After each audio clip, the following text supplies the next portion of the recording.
Assalamualaikum warahmatullahi wabarakatuh. Kembali lagi dengan saya Triwetnasari. Untuk pembahasan kali ini kita akan membahas mengenai normalisasi. Langsung saja kita masuk ke apa sih normalisasi? Normalisasi merupakan proses pengelompokan data menjadi tabel-tabel yang menunjukkan entiti dan relasinya dalam sebuah basis data agar tidak menjadi redundans atau double atau bisa dikatakan rangkap data yang dapat menyebabkan data menjadi anomali sehingga membentuk relasi yang jumlah kerangkapan datanya sedikit atau disebut juga dengan well structured relation. Nah, sebenarnya untuk pembuatan rancangan basis data, selain kemarin kita menggunakan entity relationship, bisa juga menggunakan normalisasi. Nah, membahas tentang anomali. Apa sih anomali? Anomali merupakan penyimpangan atau error atau inkonsistensi data yang terjadi pada saat dilakukan proses insert, delete, maupun update. Nah, ada 3 jenis ya untuk anomali. Yang pertama, insert anomali, yaitu error yang terjadi sebagai akibat operasi insert record atau tuple pada sebuah relation. Kemudian ada lagi deletion anomali, yaitu error yang terjadi sebagai akibat operasi delete record atau tuple pada sebuah relasi. Dan yang ketiga yaitu update anomali, error yang terjadi sebagai akibat inkonsistensi data yang terjadi sebagai akibat operasi update record atau tuple dari sebuah relasi. Lalu tahapan normalisasi ada berapa? Yang pertama yaitu kita membentuk dulu tidak normal. Maksudnya membentuk tidak normal di sini atau anormalisasi yaitu merekam semua atribut yang ada pada dokumen dasar. Nah, dokumen dasar itu apa? Baik itu dokumen masukan maupun dokumen keluaran. Nah, pada saat kita merekam data semua atribut yang ada di bentuk anormalisasi, baru kita masuk ke tahapan normalisasi yang pertama, yaitu bentuk normal pertama atau 1NF dengan cara menghilangkan perulangan pada atribut, sehingga di dalam atribut yang kita rekam itu tidak ada lagi atribut yang redundan atau rangkap data. Lanjut, setelah masuk normal pertama, berikutnya adalah masuk ke bentuk normal kedua atau 2NF, yaitu menghilangkan ketergantungan sebagian. Setelah itu masuk ke normal ketiga atau 3NF. Nah, di normal ketiga kita akan menghilangkan ketergantungan transitif. Berikutnya masuk ke BCNF atau bentuk normal bias fault, yaitu menghilangkan anomali-anomali hasil dari ketergantungan fungsional. Berikutnya masuk ke normal keempat yaitu 4NF, menghilangkan ketergantungan multi-value. Dan yang terakhir yaitu bentuk normal kelima atau 5NF, menghilangkan anomali-anomali yang tersisa. Nah, membahas tentang ketergantungan tadi, di dalam bentuk normalisasi ada beberapa ketergantungan kunci ya. Nah, di sini kita bahas dulu ketergantungan fungsional. Apa sih ketergantungan fungsional atau fungsional dependent? Yaitu keterkaitan antara hubungan antara dua atribut pada sebuah relasi. Contohnya seperti ini. Misalnya ada tabel KHS. Nah, di KHS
bentuk tidak normal dulu atau anormalisasi.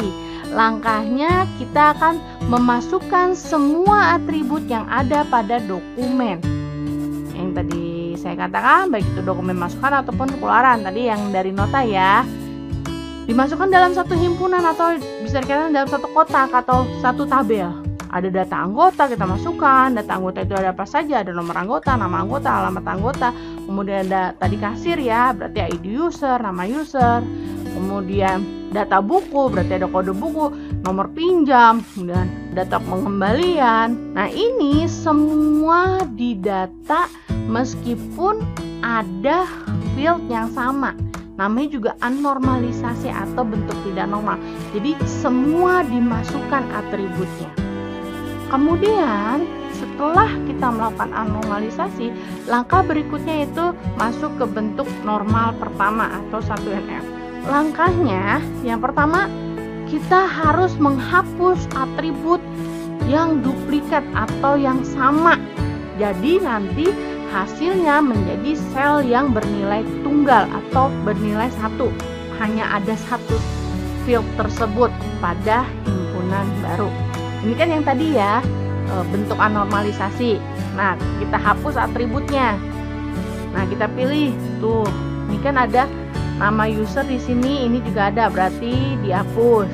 Ini ada lanjut nomor anggota ini juga ada. Nah, ini yang saya kotak-kotakin merah, ini yang double. Oke, judul, juga ada judul, kode buku, ada kode buku, nama anggota ada. Nah, yang double ini kita hapus. Oke, maka nanti menjadi himpunan yang baru. Berikutnya setelah kita hapus, lalu menentukan atribut yang akan menjadi kandidat key. Nah, hasilnya begini.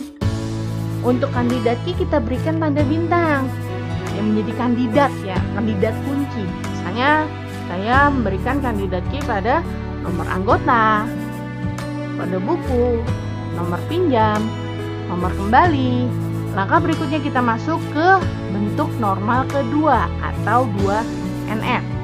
Langkahnya yang pertama, buat tabel baru untuk semua himpunan saling ketergantungan secara fungsional antar atribut, primary key dan atribut bukan kunci. Nah, tadi kan di 1NF itu kan kita sudah menentukan kandidat key. Nah, kandidat key ini nanti akan kita jadikan primary key. Nah, kalau sudah dijadikan primary key, ini kita pilah-pilah lagi, tidak dalam satu himpunan, tetapi menjadi beberapa himpunan. Selain primary key itu berserta atribut yang bukan kunci. Contohnya misalnya nomor anggota, ini kan menjadi, sebelumnya kan kandidat key. Nah, ini menjadi primary key sekarang. Apa kira-kira atribut apa yang bukan kunci yang berhubungan dengan nomor anggota? Nah, ini bisa dikatakan nama anggota, alamat anggota, telepon anggota, sama dengan ID user. Ya. Nah, maka kita tentukan ini, kita kotak-kotakin dulu. Oke, kita pilah-pilah dulu. Setelah kita pilah menjadi 5 himpunan, berikutnya kita disuruh memberikan garis relasi berdasarkan cardinality. Kemarin sudah dibahas, cardinality itu ada yang one to one, one to many. Untuk hubungannya, misalnya peminjaman ada hubungannya dengan ID user, nomor anggota, dan kode buku. Nah, seperti ini. Dengan data kembali pun juga berhubungan dengan data pinjaman, ID user, dan data anggota dengan kode buku juga. Saya contohkan ID user, misalnya ini kan ID user merupakan primary key pada himpunan user. Nah, ini ada relasi masuk ke dalam himpunan data pinjaman. ID user karena di sini karena di data himpunan user itu merupakan primary key, ketika masuk ke himpunan lain itu disebut dengan foreign key atau kunci tamu. Itu. Lanjut. Setelah masuk normal ke 2, berikutnya bentuk normal ketiga atau 3 NF. Langkahnya, pisahkan atribut yang tidak tergantung secara langsung kepada atribut primary key. Oke, ini contoh tadi yang di 2NF. Itu kita pisahkan. Yang bagian apa? Yang bagian data pinjam ya, dengan kode buku, dengan data buku, dan data pengembalian dengan data buku. Dari mana kita tahu? Perhatikan di bagian relasinya. Relasinya di sini adalah one to many. Jadi, yang ketergantungan secara tidak langsung ini yang bagian yang one to many ini. Oke, lanjut. Berikutnya, pisahkan atribut dari himpunan asal ke tabel baru. Nah, berarti kita pilih tadi yang data buku tadi, kita pisahkan. Tadinya kan data buku itu masuk ke data peminjaman. Nah, ini dipisah. Masuknya ke tabel baru. Oke, ini nih. Jumlah pinjamnya berapa? Sama dengan data pengembalian pun juga kayak gitu. Tadinya data buku itu masuk ke data pengembalian, tapi kita pisah sekarang menjadi tabel baru, himpunan baru, jumlah kembali ini, data detail pengembalian. Kalau ini data detail peminjaman, bisa dikatakan seperti itu. Sampai sini materinya. Terima kasih telah menyaksikan. Saya tutup. Wassalamualaikum warahmatullahi wabarakatuh.